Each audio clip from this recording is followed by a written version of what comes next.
जितनी तेजी से घटनाक्रम घट रहा है महाराष्ट्र में, उससे साफ लग रहा है कि महाराष्ट्र में अब राष्ट्रपति शासन लगाए जाने की पूरी तैयारी हो गई है।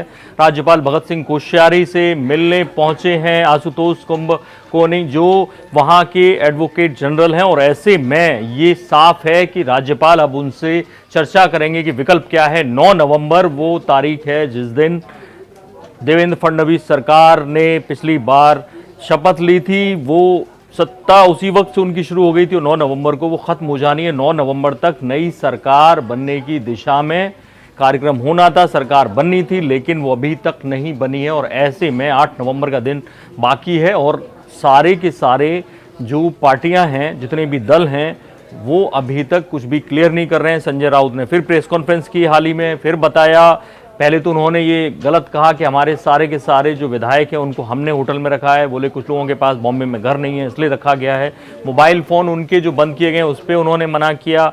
लेकिन जब वित्त मंत्री जो महाराष्ट्र के फडणवीस सरकार में सुधीर, उन्होंने पहले कहा था कि राष्ट्रपति शासन लग सकता है, गुड न्यूज़ की बात कर रहे थे, लेकिन उन्होंने साफ कहा कि अगर 9 नवंबर तक सरकार फॉर्म नहीं होती है तो राष्ट्रपति शासन लगेगा। लेकिन ऐसा नहीं है, क्योंकि जो एडवोकेट जनरल गए हैं उनसे मुलाकात होगी राज्यपाल की, और राज्यपाल अभी भी उनके पास विकल्प हैं, क्योंकि अभी तक उन्होंने किसी को इनवाइट नहीं किया है सरकार बनाने के लिए। तो जो सबसे बड़ा गठबंधन होता है या सबसे बड़ी पार्टी है, क्योंकि सबसे बड़ा जो गठबंधन है वो आपस में ही लड़ रहा है, और ऐसे में बीजेपी को वो इनवाइट कर सकते हैं राज्यपाल, क्योंकि राज्यपाल बीजेपी के बैकग्राउंड से आए हैं। ऐसे में बीजेपी इनविटेशन चाहती भी है या नहीं, इस पर काफ़ी डिपेंड करेगा। अगर वो इनवाइट करते हैं बीजेपी को, ये उनके पास ऑप्शन है, और नहीं करते हैं तो दूसरा ऑप्शन ये हो सकता है कि बाकी जो दूसरी बड़ी विपक्षी पार्टी है और उसको इन्वाइट किया जा सकता है। ऐसे में शिवसेना और एनसीपी अगर कोई विकल्प नहीं देते हैं तो वाकई में राष्ट्रपति शासन लगाए जाने की पूरी तैयारी ऐलान हो सकता है।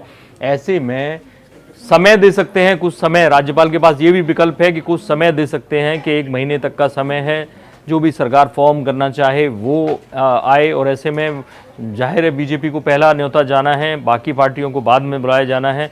लेकिन अगर वो भी नहीं हुआ तब राष्ट्रपति शासन लगना तय मानिए। और ऐसे में ये भी तय मानिए, क्योंकि लगता नहीं है कि शिवसेना झुकेगी, संजय राउत ने साफ मना कर दिया है, तो इसका मतलब ये है कि महाराष्ट्र में जल्द ही, यानी हो सकता है 6 महीने बाद दोबारा चुनाव हो सकते हैं। इस खबर पर हमारी नजर बनी हुई, अपडेट करेंगे आपको। देखते रहिए इंडिया न्यूज़, सब्सक्राइब करें इन खबर। थैंक यू, नमस्कार। इन खबर चैनल को सब्सक्राइब करें और बेल आइकन दबाना ना भूलें।